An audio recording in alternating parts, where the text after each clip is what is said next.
Welcome to the Clear Admit MBA Admissions Podcast. I'm Graham Richmond, and this is your wiretaps for Monday, October 12th, 2020. I'm joined by Alex Brown, as always. Alex, how are things going? Very good, thank you, Graham. So I don't know about in Cornwall, England, but it's been raining like for 2 weeks straight here on the continent in Paris and around the Paris area. So it's kind of a bummer. I'm waiting for some sunshine. Yeah, rain. We have the wind here too. All right. So in any event, despite that, we're huddled inside, staying warm, recording this episode.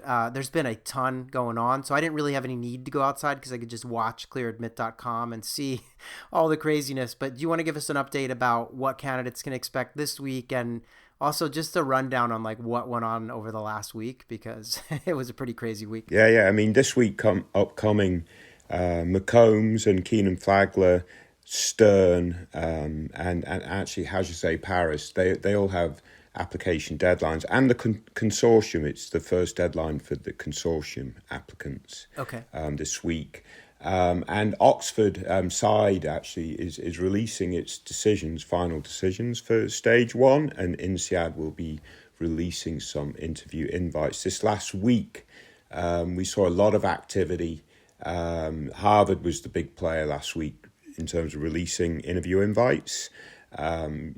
Those that got invited for an interview, those that didn't get invited for an interview, and those that have been essentially pushed to round two and will be considered again for that decision during the round two phases. Ross also released interview invites, and Darden released decisions for its early action round, I think. Mm-hmm. So we've a lot of activity. Things have definitely picked up in the last week or so. Yeah, and people on the HBS interview invitation day, there was a lot of people referring to it as a bloodbath because the entries on Livewire when you're rejected are red. So people were talking about that. But I did look at the numbers a little bit, and we saw about 20% of reported entries indicating an interview invitation. 7% indicated that kind of hold status. So pushed to round two or whatever you want to call it. And then the rest were rejections. But remember, everybody, HBS takes a pretty steep cut to determine interviews. So they then accept a high percentage of people who do interview. It's often actually even north of half, which you don't see at other schools. So other schools may offer like 30 or 40% or even more interviews, but then they make a steeper cut after the interview. So all hope is not lost if you're one of these round one candidates who didn't get good news out of HBS. Just stay tuned and begin to think about backup plans, obviously, but it's not over just because HBS doesn't invite you. As I've said for the last couple of weeks, there are a ton of really good resources on clearadmit.com, especially the interview archive, where you can mine, hundreds of interview reports from candidates who've come before you and have done these interviews at schools and shared the questions which they were asked. So please do that. The other thing, Alex, I'm kind of excited. We kicked off our Real Humans series for this year.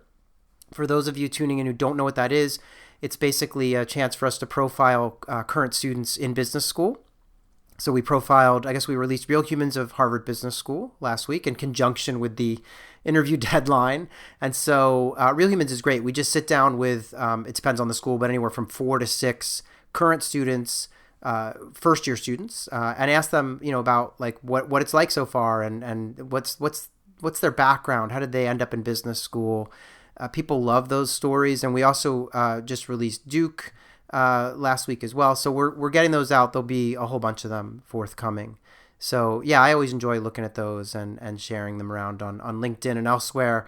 But that's kind of the main update. The last thing I wanted to say, Alex, is that we're still super excited about the Livewire data dashboard that we released that allows you to conduct incredibly granular searches around GPA, GMAT, GRE score, and different outcomes in the business school admissions process.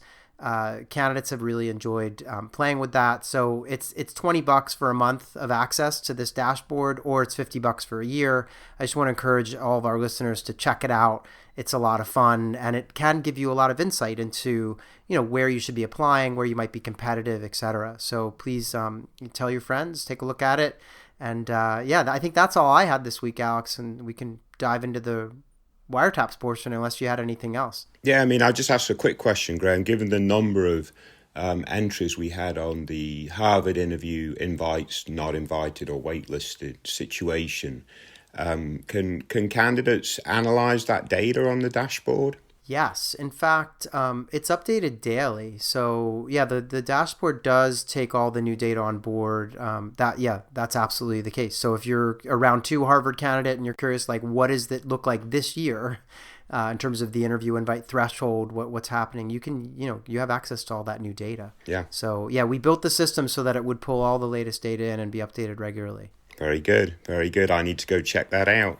All right. So, one last thing. It's now been, I officially counted, which maybe I'm obsessing about this, but it's been like a month since someone wrote a review of the podcast.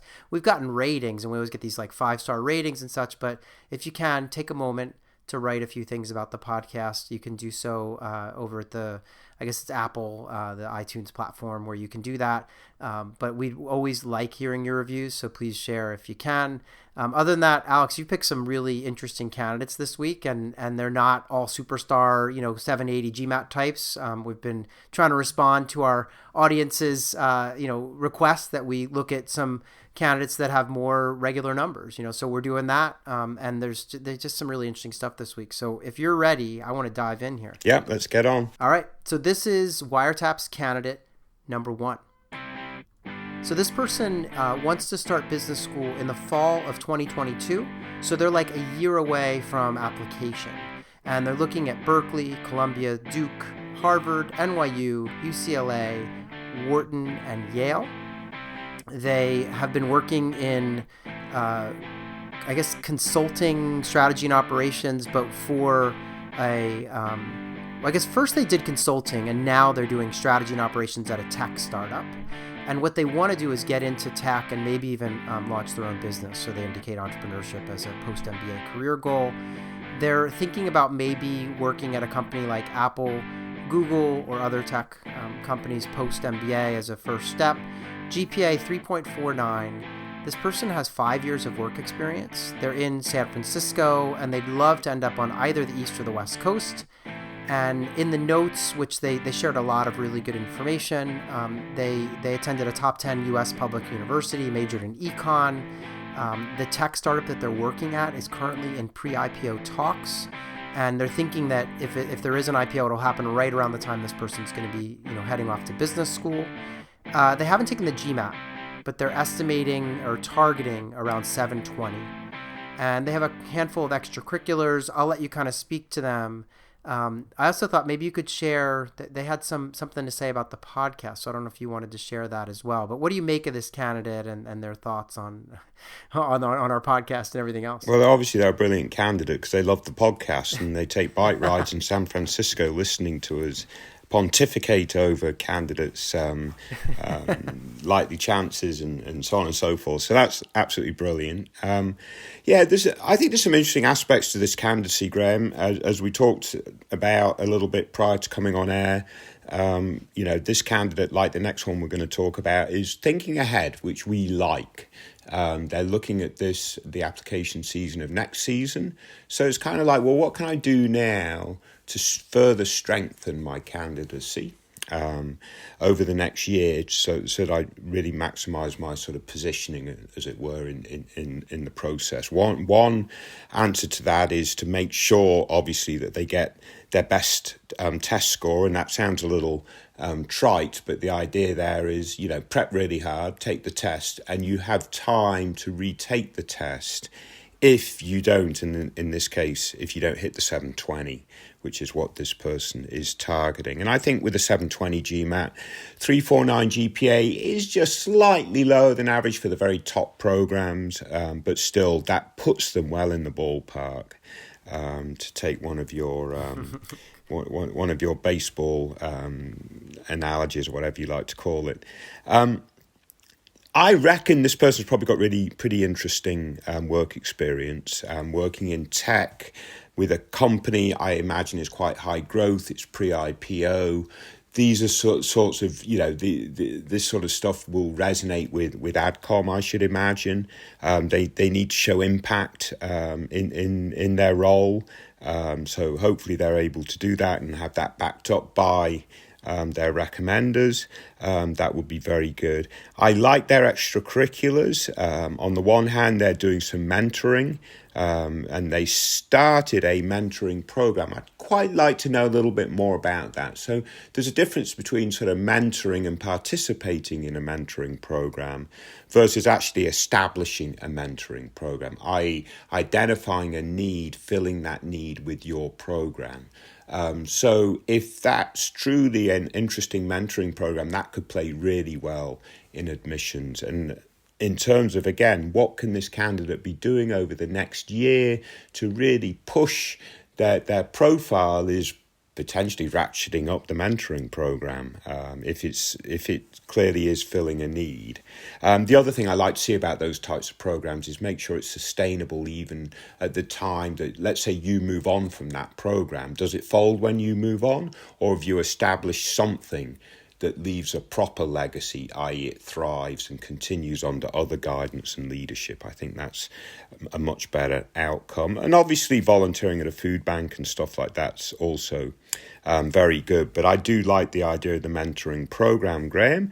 Finally, and I'll turn it back to you, their goals are sort of, entrepreneurial inclined. They like the tech social space. I'm like, well, who doesn't? I mean, that's your Facebook and your Twitter and TikTok. I mean, who doesn't want to be the next Mark Zuckerberg and never have to sleep again or whatever it is?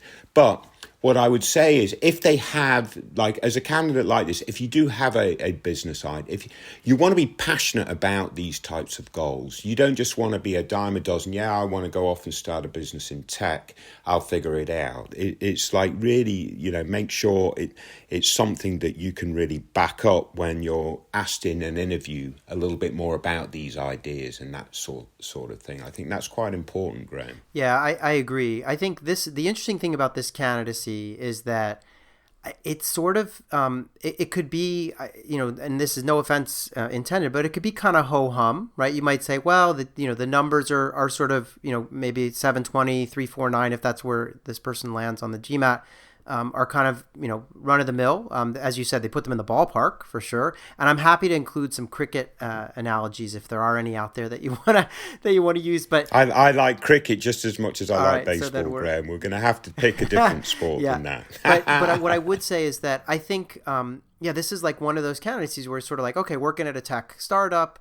And so it's all going to come down to the stories that this person is able to tell and that the recommenders are able to tell. So I think there's a lot of upside. Like, I feel like, as you said, they started a mentoring program. They have what's needed.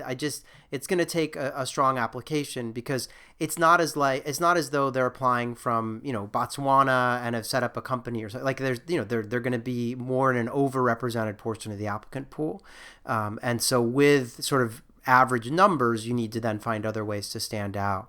I will say I was happy to hear that they listen to the podcast while riding their bike and while cooking dinner, because as we know, those of you who listened last week, I attempted to run to the podcast because we'd heard so many people saying they're running while listening to this, and I failed miserably at that test. So now I have two other things I could potentially try out in the future, but we will see. I'll report back on what it's like. I'd be afraid to get hit by a car if I'm listening to a podcast while riding a bike, but we'll see how it goes. Hopefully I'll be here next week to report on that. Yeah, good luck with that. Yeah.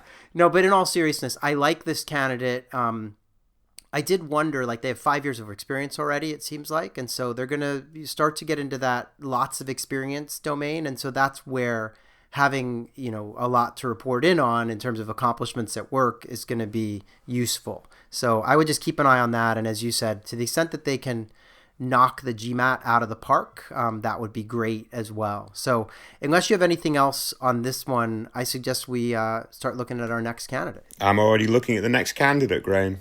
I knew you were. All right. Okay. So the next candidate, this is Wiretap's candidate number 2. And this person wants to start in the fall of 2022. So this is another person, like what we could call an early bird. They have 6 schools on their target list, and those schools are Cornell, Duke, Emory, UNC, Wharton, and Darden. And they've been working as an operations analyst in the financial services sector, and they want to move into investment banking. And the companies they have on their list are the usual suspects: Bank of America, Barclays, Goldman, JP Morgan, Merrill Lynch, Morgan Stanley, and they added some additional ones. But anyway, it's a long list of banks. Their GPA is a 3.28, and they have 1.5 years of work experience at the moment. Obviously, they'll have more than that by the time they matriculate. This person's in New York and would love to land in New York after business school as well. And they did, I have to mention, they said, "Hi, Graham and Alex. Hope you're doing well during these times. I love listening to your podcast and would love to be featured." So here you are on the podcast. The other thing I did want to mention before you offer up some of their, a little bit of a critique, is that this person does indicate that they are an avid bodybuilder and that they compete in competitions. So we better go easy here, just in case we're worried about that coming back to bite us if they don't like what we have to say. But anyway, what do you make of this candidate? Because I think it's another one where not an obvious home run, but they have a wide range of schools. So yeah, I'm just curious where you land on this. Yeah, interesting candidate. This is sort of candidate, again, not coming from what you would call a feeder establishment in terms of targeting top-tier business schools, right? So not to talk down to the candidate at all, and apologies if it comes across as that, but they went to one of the SUNY schools, which are, they're very good schools, but they're not traditional feeders into sort of iBanking and various other top tier situations. So my point of bringing that up is, it makes it a little bit tougher to get that first sort of job coming out of university, getting on that track, and so on and so forth. And I imagine actually this person's done quite well within those circumstances in terms of where they've gotten to. They're now an operations analyst, and so on and so forth. So it'll be important for them to really show their impact at work. Again, like you said, they've got a whole nother year before they got to apply. So the first thing I would do if I was this candidate is I'd go to my boss and really seek out some challenging opportunities over the next year and see what they can provide to really sort of push themselves and get them out of the comfort zone a little bit. I think that'll be very important. The other thing that I like about this candidate is that because I guess that they came from, in essence, a non-feeder type university, that they're trying to give back a little bit more in terms of those sorts of candidates, offering opportunities and so on and so forth. They're also quite heavily involved in other community-based activities, so they see that that's very important, whilst, as you say, they also do some bodybuilding competitions and so forth. So they're quite an active character outside of the classroom, outside of work. So I would say, and I put this directly into the comments on the site, they've got basically 3 things that they can focus on over the next year to strengthen their candidacy. And this was their basic question on ApplyWire. And it's the 3 things they can strengthen. One is your work profile, so go seek out opportunities. Don't wait for them to come. Ask your boss. Get on some challenging assignments. If you're in an organisation that will allow you to do that, seek those opportunities outside of work. So maybe rather than spread yourself thin over 4 or 5 different extracurricular activities, make sure over the next year one of them is super meaningful, both to yourself as a candidate, but also its impact on whomever it is that you're affecting. And then the third is, frankly, ace the GMAT. Again, target that 700 plus score and target it, prep really well, take the test, recognizing that you might have to retake the test, which is exactly the same advice as we gave the last person. This person is a lot younger or less years of work experience than our previous person we profiled. So, they're still, even when they apply next season, they're going to face the challenge of, is now the right time to get the MBA? And the Adcom might be, again, still thinking, well, another year or 2, you're going to be a stronger candidate, so we're going to push you back a little bit. So just bear that in mind also. So those are some of my thoughts, Graham. Yeah, those are good points. And I'm sure that you picked these first two wiretaps candidates out because both are early birds, but they're really different early birds because one is a kind of early career and the other is actually fairly far along. So it's an interesting contrast. Yeah, I agree that there's a lot that could happen with this candidate. And I will say they have a 3.28, but they did mention in the notes that, they had like a 3.6 in their last year. or maybe even in their last 2 years. So they have this upward trajectory, which we like to see. And I think I really like the notion that, they went to an institution, one of the SUNYs, where it wasn't like an obvious feeder path, like you said, to the big banks in New York or something. So they haven't ended up in investment banking straight away, but they've worked their way up and are doing, interesting work, it sounds like to me, as an operations analyst. And so I think the good news is that their goal of getting into banking post-MBA isn't hard to swallow. Like, it's pretty straightforward. So there's a lot to like. I do think that the GMAT will be important because it will ultimately lend some color to the low GPA. And so that'll be important. I will also say that unlike the last candidate, this person has a slightly wider range of institutions on their list. So, they, depending on where they land with the test, it's still, I think some of these schools, they have Emory, UNC, those are on the list, and those schools they're not as crazy with the numbers as you might see it, like Wharton, which is on their list as well, right? So they have a good range, and I think that's smart. That's going to help them to find success. I did want to ask you before we move on, I wanted to ask you, what do you make of the school selection in the sense that we know they want to do banking, we know they want to end up in New York, but then there's this, if you look at like Duke, Emory, UNC, and even Darden, those are all kind of in the, sort of southeast, you could argue. Yeah. And then you've got Penn and Philly and Cornell and Ithaca. So for me, what was interesting is the conspicuous absence of the programs that are in these kind of banking hubs. So like, I don't see Columbia or Stern on the list. I don't see, Chicago Booth is a school well known for finance. Even, MIT is pretty well known for finance. So I wondered what you made of that, if they just wanted more of a rural experience, kind of a close-knit experience for the MBA, or any idea what's driving that? Yeah, I mean, that might well be the case, Graham. I mean, obviously they've studied in the SUNY system, so they must have some perspective in terms of if they wanted to go, target a program like Columbia or Stern, they would be obvious choices being in New York City. But they must have made a deliberate decision not to, because it would be odd for them not to appear. And like you say, Chicago's an obvious choice too. One thing about the spread of these schools, again, it's very good. You've got sort of M7, top 16, and then what I would call top 21 or whatever the next band is, all represented. But there is a bit of a gap between Wharton and the sort of top 16. So there might be worth looking at one or two more of these M7 type programs that are considered, not universally, but are considered by many to be maybe a notch below Wharton, but ahead of the top 16. Obviously, a real great opportunity here would be a school like Johnson, I think.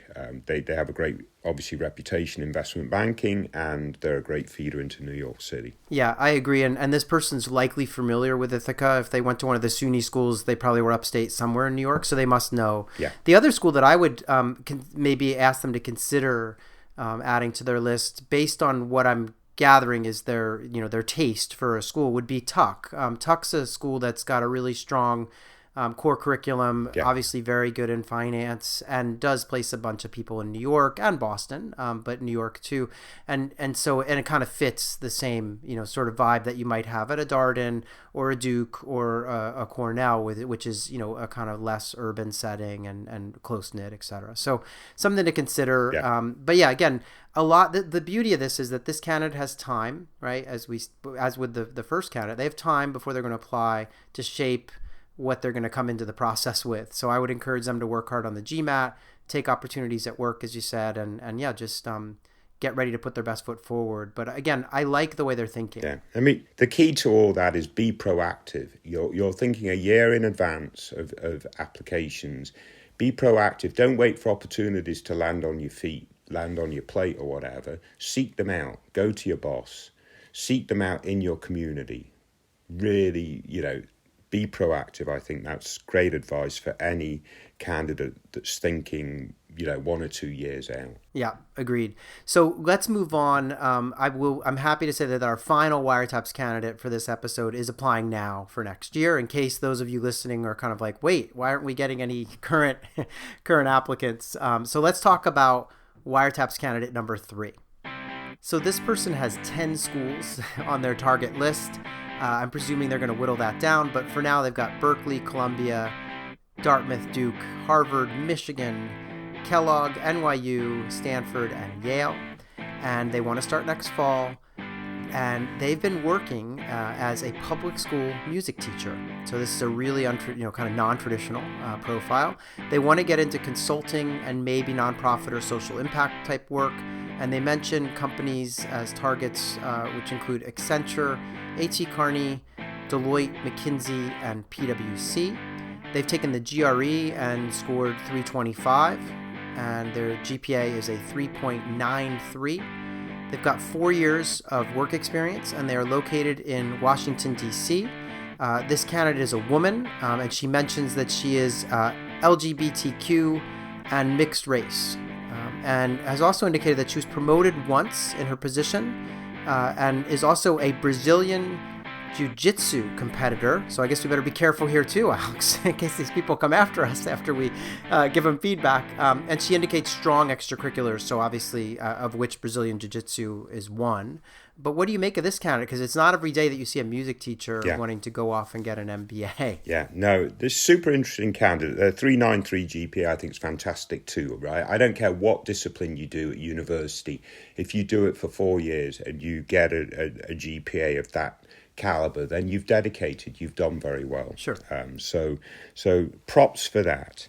I think this candidate is really, really interesting, but could fall victim to being a little too interesting. And what I mean by that, Graham, is oftentimes with candidates, we're looking for what factor is it about your profile that helps distinguish you or separate you or add a little bit of diversity in terms of your profile, right? With this candidate, that's everything.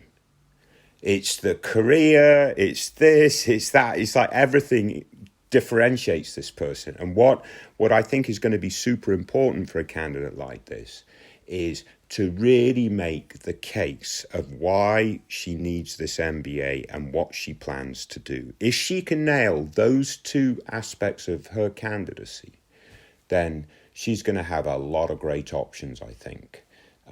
So my point is, we want diversity, and I'm mostly focusing on the career aspect here in terms of what she did for the last 4 years for her career. That's going to be very different to pretty much everybody in the classroom, which is going to be interesting. But unless she has a really good plan for why she's in business school, one, she might get lost in the shuffle of all the stuff that goes on in business school. And secondly, she's not going to make the most of that time, the resources of the business school, and so on and so forth. So as long as she really knows why, and I reckon she probably does, because who would make the decision to go from being a music teacher to getting an MBA to not have a plan of what you're going to do? You must have a plan of what you're going to do. I assume this person has a very good plan. I'd love to know what it is. And I would love to see this person in a very top school, which I think she's well capable of being at. Yeah, I agree. So I would say this is actually a great general lesson on MBA admissions. And that is that the first two candidates we discussed today are candidates that need to work to sort of stand out, right? That's going to be their job, because their work experience and the things that they're doing are not kind of out of, they're not incredibly unusual or anything, right? And so they're going to have to work to just show what makes them different and how they can sort of rise above. This candidate, she's actually going to need to work a little bit to fit in and show that she knows what an MBA is all about and what it's going to entail. Yeah. The other thing I would say is that, again, GPA, stellar, the GRE score, very solid as well. So I think, she's going to be competitive at any of the schools on her list. I will say that if I'm an admissions officer looking at her profile, one of the things I'm going to look for very quickly is going to be competence in the quantitative sort of foundational coursework that's sort of required to survive that first semester in business school. So I would look to see if in undergrad she had any exposure at all to, economics, statistics, calculus, anything that, kind of falls in that general bucket of being sort of quantitative and sort of, B school relevant. And if not, I'm going to look very carefully at the quantitative performance on the GRE. And then I'm going to also hope that in her, application or recommendations, that there's something that she's doing either, at work or outside of work that might demonstrate some of those kind of quantitative chops. I don't know if that's like budgeting for the music department at her school or whatever it might be. But that would be one thing that I think some schools might have a concern about, although I don't view it as a reject type concern. I think it would be more in the lines of what we would call a conditional admit.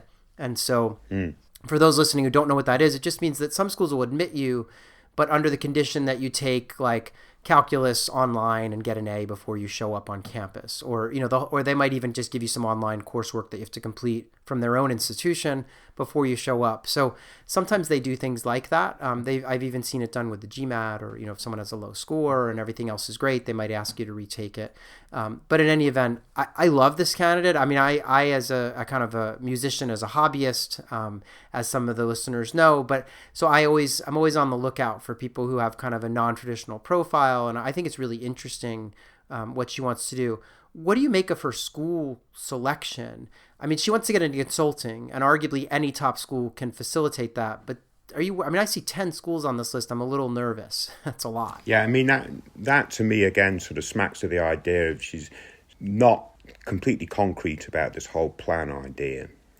So the school selection is pretty broad, and 10 schools is a lot to handle. So you want to whittle that down to about 5 or 6 schools. I would think that's about average these days. But the types of schools she's applying to, absolutely, those are the schools she should be applying to. Just narrow the list down a little bit. I would say there is a remedy to the concern that you have, Graham. I mean, if she doesn't have that quant background, is go make sure they sign up for HBS core or whatever it's called, or MBA math or something. Like, be proactive about it. Don't wait for the school to conditionally admit you. Yeah. Because they might choose not to, because they might have another equally qualified candidate that did do MBA math or whatever. So that's done. It's a done deal. So they're going to select that person over you. So don't fall into that bucket if you can avoid it. But that, again, it might be a non-issue for this person entirely. Again, my whole thing, I potentially think this candidate could be at any of the very top schools, including the ones she's listed, Harvard, Stanford, whatever. That's absolutely fantastic. But I really would like to know a little bit more about the why MBA, the goals. It's all well and good saying, well, I want to go do consulting because, what does that do? It allows me to figure stuff out, and I can do that for a couple of years, and then maybe I'll land on my feet and be lucky or something. But to get into those very top schools, it's someone that's seriously thought long and hard and knows exactly where they want to be. Yeah, I agree. And the only other thing I would add is it'd be nice, and I'm sure she's already thought about this and just didn't share it on ApplyWire, but it'd be nice if there was some connection between her either music interest or education interest and her future goals. So maybe she wants to get into like ed tech, or maybe she wants to, do something in the music business. Like, I don't know what the long-term plan is, but it'd be good if there was some thread that could be woven. And I feel like I say this every week, but it's important, to have a story to tell. And I think that would make her story all the more compelling. So in any event, great candidacy. Excellent work picking these out this week, Alex. I feel like you responded to our listeners, asking us for, people without maybe the best numbers on earth. And also I like that we covered a couple of early birds. So thanks for picking these out as always. If you're willing, we'll do this next week as usual. Yeah, very good. Excellent. All right. So we'll see everyone next week. And thanks, Alex, again for all your time on this. Very good. Thanks a lot, Graham, and stay safe, everybody. Take care.